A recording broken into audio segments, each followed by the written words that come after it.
Banks and I'm the head ranger for the National Trust on the Essex Coast and Countryside property. We're in Hatfield Forest at the moment, which is possibly the last example of a medieval hunting forest in all of Europe. It's just over 1,000 acres and it was first recorded as a forest in the Domesday Book, so it's sort of almost 1,000 years old. The deer that live in the forest here were introduced first by King Roger of Sicily as a gift to King Henry I, and we think that some of the deer here at the moment are direct descendants of those original deer that were introduced in medieval times. The deer that were introduced were reported to have a very dark coat, and we do have some very dark deer on the forest, which is where that link comes from. Anyway, should we go and see if we can find some?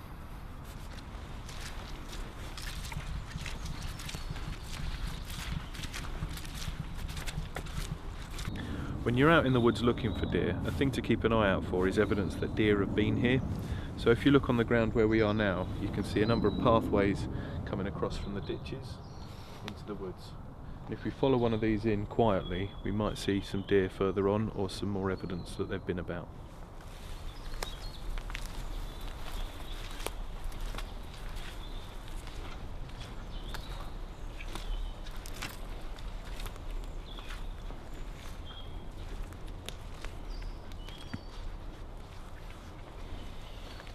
Okay, so just looking down here on the ground by this ditch, you can see footprints that deer have left behind as they've jumped over this bit of water.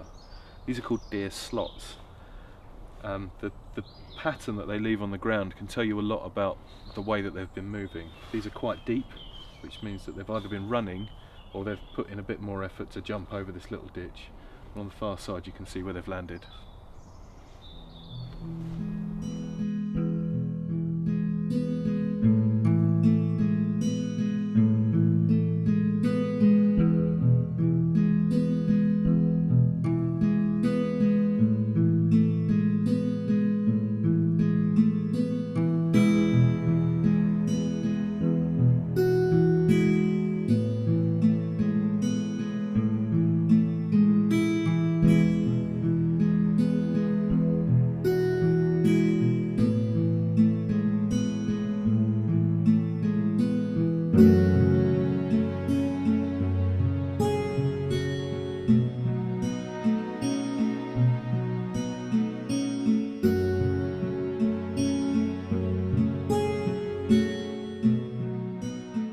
The house behind me is Forest Lodge, which is part of the medieval legacy of Hatfield Forest. It was sited in the middle of the forest with all of the hunting rides radiating out from it, so the head keeper could stay in the house and look out from a tower which used to be here, from which he could have seen up the rides and seen if anybody was poaching on the Crown lands.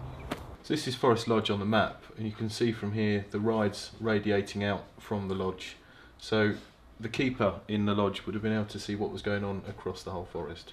Some of these rides would have changed sort of position over the years, but it's more or less got the same structure as it would have had as a medieval hunting forest. So Stuart, thanks for taking us out into the forest this morning. It was really good to see the deer out there in the woodlands.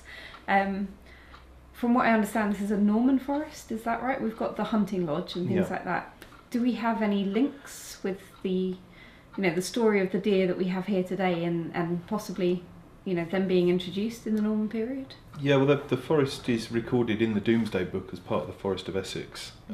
Then later on we get mention of it in this really good book here by Oliver Rackham. He talks about the deer being given to Henry I, probably bought by the earliest extender of the forest system, Henry I, was 1100 to 1135. He would have got them from Roger II of Sicily. So that's what we base our knowledge of where the deer come from. So you think you've got links to Sicilian deer? Some of the ones that we saw earlier on had a very dark coat. They're not to be confused with the black coated deer that we get in the countryside. These are thought to be a direct descendant of the deer that were given to Henry I by Roger.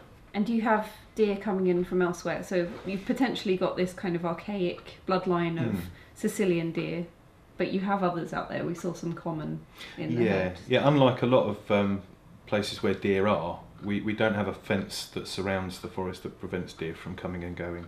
What we do have is the M11 to the west of the forest, Stansted Airport to the north, and the A120 that sort of runs between the forest and Stansted.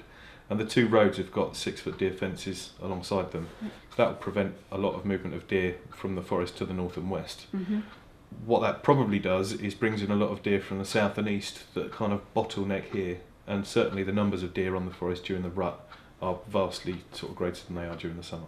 So how many deer do you think you currently have in the forest? And how many would you expect to see in the summer? I mean, what's your kind of standard herd size in and around the deer? Well, we do our surveying in the winter time. We do all sorts of different survey techniques.